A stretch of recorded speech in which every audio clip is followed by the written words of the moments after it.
Please listen carefully. Hello, universe. Welcome to the Optimist Daily Update. I'm Carissa Garcia. And I'm Summers McKay. And we are part of the team behind the Optimist Daily, making solutions the news. We bring you reader-funded solutions news every day in order to change the tenor of news media, social media, and the direction of your day to help us all get focused on solutions. 7 days a week, we publish positive news stories written by award-winning journalists and delivered online to your inbox and through our social channels. And also, we are sharing the solutions in a commute-worthy, walk-worthy, and home office-worthy podcast. Today is Friday, the 22nd of April, 2022. TGIF, Carissa, how are you? TGIF, and happy Earth Day. Oh, gosh, that's right. Well, so Kristy and I celebrated Earth Day yesterday on the pod because we thought it was Earth Day, but then it turns out today is Earth Day. So we've just been like earthing it up for days. Well, technically it's Earth Week this week. So, and the whole month of April is Earth Month, but every day is Earth Day really. So exactly. Like we should probably take care of our Earth every day. Mm-hmm. So are you doing anything fun this weekend to celebrate Earth Day? I guess I will be camping this weekend a little bit in the desert. So that's kind of celebrating the Earth. Let's dig a little deeper on this. Camping in the desert, you very young, cool person. What will you be camping in the desert doing? Well, I will be camping for this music festival, Coachella. So I'm very excited. I'm a little nervous because it's a big crowd and it's been a while. Mm-hmm. I've actually been right the year before the pandemic started. Yeah. And so it's been a while since anyone's really been. So I'm a little bit nervous, but I think it will be fun. I'm excited to go camping. I love sleeping in a tent. It's so exciting. It's so fun. I mean, I love that you are going to Coachella. Kristy and I were marveling over our days and our lives when we had the time and space to go to festivals and disappear for several days into sort of the ethos of collective music and collective joy and celebration. Mm-hmm. And I just feel like that's such a beautiful thing that you guys are doing, and I'm grateful that the world is opening up in a way and the pandemic has evolved in a way that allows us to come together again. Yeah. This weekend, actually in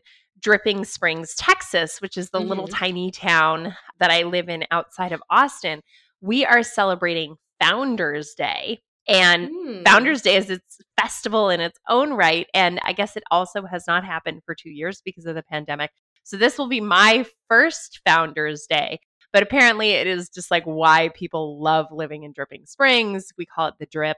And it's just a collection of people getting together and music and booths. And I'm going to be taking my little one with one of my best friends here in Austin. And I'm just really, really excited because even though I don't get to go like play in the desert and camp under the stars for days like all you cool young people do, I'm getting my own little version of a festival this weekend too. Oh, that's so fun. I love tiny little local festivals. It's so fun to bring everybody, close together. And I bet there will be some good little food booths too. Yeah. I remember back home, we would have a chocolate festival every year because there used to be a Hershey's factory and it was so good. I loved trying all the chocolate and it was so yummy. Apparently there's this huge barbecue cook-off. Living in Texas and all of this barbecue is local. A lot of it's local grown and farmed and farm raised. And so there's a big barbecue cook-off. And I guess like all the food is free because they're competing for the best barbecue of Drip. So even better. So you tip the folks, right? But they're there really competing for this mark of, success of earning, the best of Drip barbecue. So I likewise am a little nervous because my daughter has never been in a fair environment, right? Brennan's whole life, she's like a COVID kid, right? Yeah. It will be interesting to see how she does. But we practiced at the bunny farm last weekend, her being around people. So we'll see. It should be fun or a total disaster. Either way, I am very excited for this weekend. But that also is because I just read a bunch of really cool headlines and really cool stories on the Optimist Daily today. Do we want to take on spring cleaning or community development first? Which one should we go with? Let's do some spring cleaning, I guess. Okay, then you go first. Yeah, I'll dig into my headline, which is 4 eco-conscious ways to dispose of old clothing. I picked this headline because I have a lot of clothes.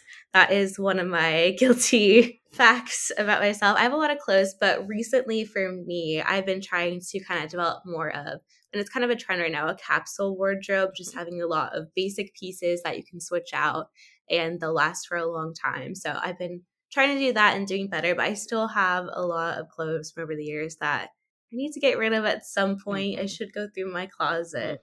So these are some good tips. I have like tons of maternity clothes that I still have been like just wearing because I didn't ever unmaternity from the COVID days. Yeah. And then I have all of my clothes from literally back when I was young and went to festivals. So I have so many boxes of clothes because I didn't want to throw them away because I knew that wasn't the right choice. Yeah. What do we do with them? So number one, you can use old clothes for filling pillows or pet beds, for example.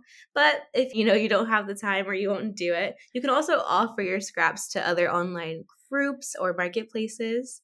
And they can take those off your hands and use them for their own crafts. They're always, I guess, looking for them. Oh. Yeah. It's interesting because this article actually references buy nothing groups. And I never even thought about the fact that I might not have time as a crafty mom to do this, but there are a lot of buy nothing groups on Facebook where it's people who are looking for stuff that you can just offer to give away and they will find a good way to use it. So I love the buy nothing groups. What else? Well, also on the same topic, if you have a garment with sentimental value, you can create or hire someone to create a cute throw pillow or another ornamental piece so you can keep it close to your heart. I love this idea because I've been meaning to do this with some of the clothes that I have from my grandfather that passed away a couple years ago. And I've seen these online for years doing pillows or something of the sort. So I definitely want to do that someday. I think that's so cute too.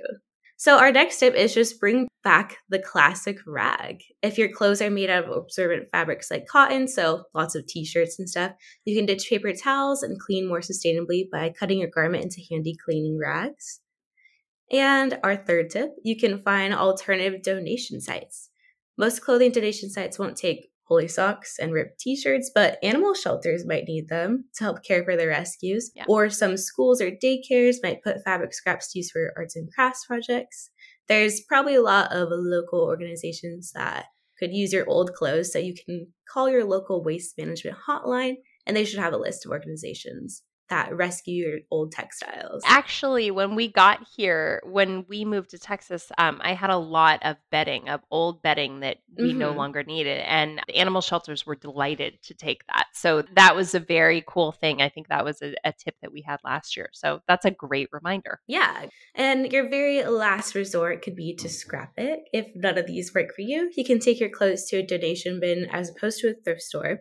And they will sort your clothing. And if it has value, it'll be shredded and reused. This is kind of last resort because it has its imperfections. Dumping old clothes in a donation bin, though, is still better than sending it directly to a landfill. Now, I know that there are some companies, and I think it was H&M brand for a while, that you could bring a bag of clothes to be recycled at H&M. So yeah, we should look into maybe highlighting a list and adding to the story to find a list of companies where you can donate your clothes, definitely in the greater United States and some of the other areas that our readers are, because taking your clothes to a thrift store or Goodwill, actually a lot of the clothes that end up at Goodwill do end up in landfill. So the plan is to take them somewhere that won't dump them in landfill and instead put them back into the system in some way. Exactly. I feel slightly better. I now know what I'm going to do with, some of the more sentimental pieces, and then I can more comfortably release some of the pieces that, like the yoga pants that have the hole in it that I've worn 3,000 times. All right. Well, from spring cleaning to community renovation, restoration, and growth, my headline reads, How Slum Residents in India Are Redesigning Their Future Homes. How do you successfully help residents of a slum move into housing that improves their quality of life while maintaining a strong sense of community? When those of us who have never lived in or experienced a slum think about slums in impoverished countries, one often thinks about the poor living conditions, but neglects to think about the intense family bonds and community connections that are developed there based on the needs of living in an informal settlement. Well, the way that this is being expanded is by bringing the Indian residents into the design process and hearing them out, finding out what they need in order to move from a slum. At least this is what's happening in an informal settlement in the Indian city of Amangarh. Now I'm going to mispronounce all these names. I wish Kristy was on here to correct me. The neighborhood, which is called Sanjanagar, has existed for more than 40 years, with some residents living together with as many as 11 other family members in one single room. To those of us who have never lived that way, that sounds terrifying or terrible, but to those who have lived their whole lives that way, that is simply how communities are. Conditions are bound to improve, though, and create more space soon, as some residents are now moving to their own new apartments as part of the first phase of community design. The project was led by a considerable degree by the residents themselves. Now, one of the managing directors of the Community Design Association, Sanjay Naidu Janardan, is quoted as saying, "One of the critical aspects of this process was to have the community be the decision makers, whilst the architects and social workers acted as facilitators." Overall, the project intends to replace homes hosting almost 300 families with bright, low-rise apartment buildings that feature community spaces and plentiful greenery. The project itself was funded by the Curry Stone Foundation and Architectural Foundation, together with the Indian government, as well as a contribution from each family to cover part of the construction.